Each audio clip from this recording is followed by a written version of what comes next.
To begin with, Lipi, I wanted to bring in the way you address the aspect of privacy in your work, because it's loaded with precaution and danger, and not just in terms of how it implies security and safety, but also the mediums that you use bring this in a very strong way. So I just found like privacy was not in my life, because I was born in a very large family. There was no privacy at all. So everybody knows everything. There was no like extra room or anything. Of course, everybody needs privacy, but what privacy actually we are looking for? In my house, like the house we live in, we don't have also any privacy. The whole house is like studios, the first floor, second floor. I mean, ground floor and first floor. And we have a very small, for ourselves, we have a very small studio apartment, which has no partition at all. I always thought about it like when the women are very, they are very careful about their own handbag or something. I think I picked that word from that while I started doing the handbags. So it's like a secret space for the women. A lot of things are there inside that bag. And you don't want to show that bag to anyone else. It's like completely personal for you. But then, just conceptually, if you think about many people's lifestyle, they don't have any privacy. So that was shocking for me while I started working with transgenders, because their life is like a mirror or see-through. You can see everything, what they're doing, how they're, and they're ready to talk about it. It's not that they're shy or anything. While your works are primarily sculptural, there's this very strong presence of film that brings in concerns that are associated with the awareness of the body and with gender identity. And could you speak a little bit more about the intersection of the lens in your work, and also how you navigate this medium, which ranges from these razor blades and safety pins into film installations and photographs? I think if you go through my work, even while I was a hardcore painter, like I was only doing paintings and some installations sometimes, or some sculptural work, mostly installations. I was into all these intimate elements of my life, even for my paintings. So that actually started long back. Maybe my attachment to my family, or my mental attachment to the objects that live with me in the same room. And if you see all my sculptures, they are actually part of my life in some way. They may not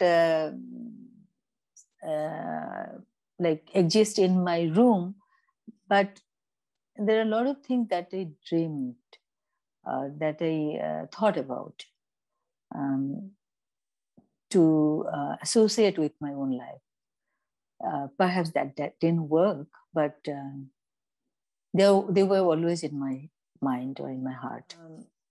So that, many of my like earlier works were also related to me or my body. So my body is always present in my work, in most cases, I would say. I think, and I 99% work maybe. So when I started doing the videos, that's not too long. Actually, my first video was in 2004. That was a video installation. But that time I was like very kind of naive about video work. So, and that was kind of composition from the collected materials from TV. So I was not present there. But afterwards, the Little Learner or something like that, which was my first video piece, I would say, that I personally, that came out of video art workshop that Brit organized. So that, we had to learn how to run the camera. We had to learn everything, like editing and all these things, and then produce that one by ourselves. So that was a learning process, and I enjoyed doing it. And many of my work may not have myself present, but my voice is there. So, so it's like more like, I am taking part in that action that I want to tell the whole world. Even there is another video piece, like No One Home, which was like, I went to my father's home, where we have a family graveyard, which is a long graveyard. And I just found that, that graveyard and that one, that water resource, these two are like only the oldest thing in that house. Everything seemed so new to me. But that, when I went back, and then I found that nobody is using that one. So how can I put myself in it? I had that video only, which was taking a shot from the top. And then I was cleaning that grave yard, like the bricks of old grave. So that was next to, they were like 2-channel video. So I just found that no one home, actually. Everybody is home, but I felt like no one home. And I think my last video was that I showed actually at Sundaram Tagore Gallery, which was my last solo show before the pandemic.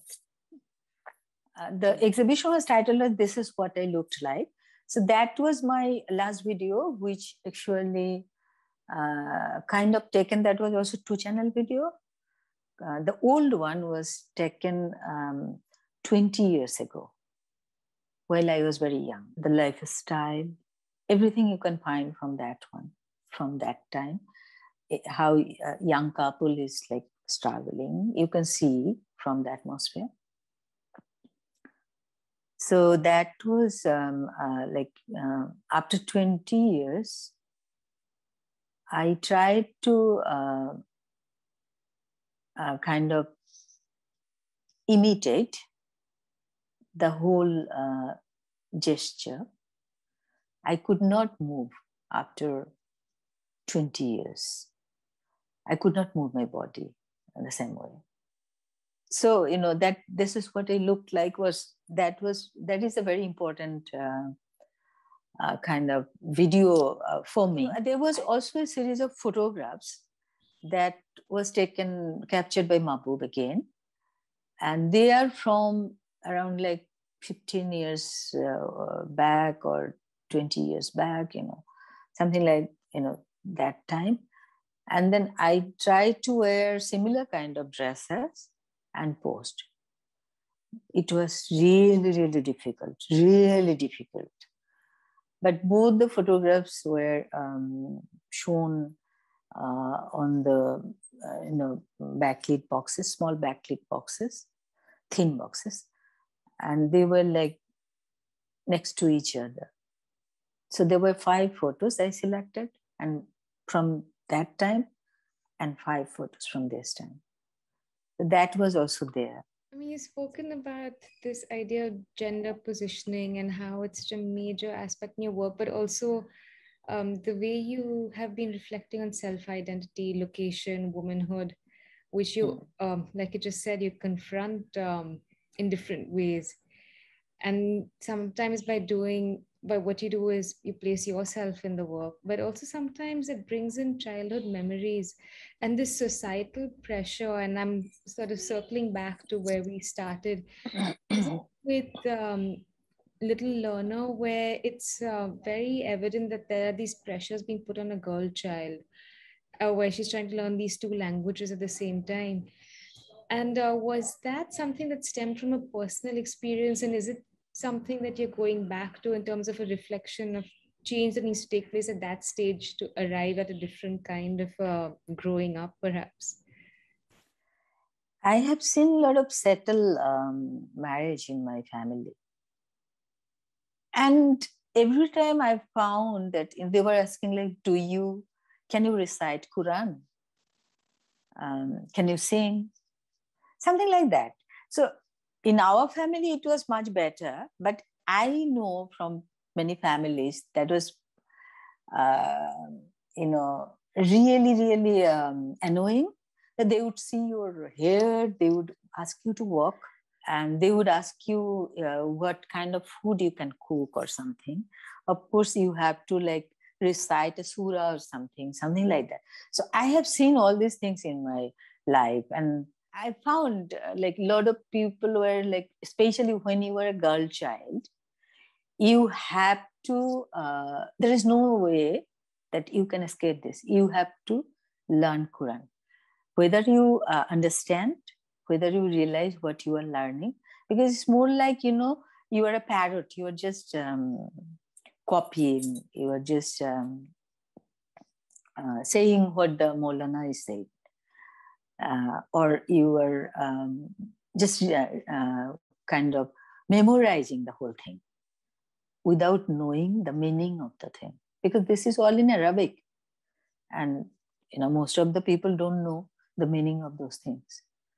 So that happened. And then at the same time, they want to grow their child with other things like poetry reciting. So that, this little learner, I thought about like two things together that usually push the girl to learn. Both the things are related to your life. So that will come to your life anyway, because a lot of people will ask you about all these journeys that you have to make anywhere. There is no other choice. So that's how it came, this little learner.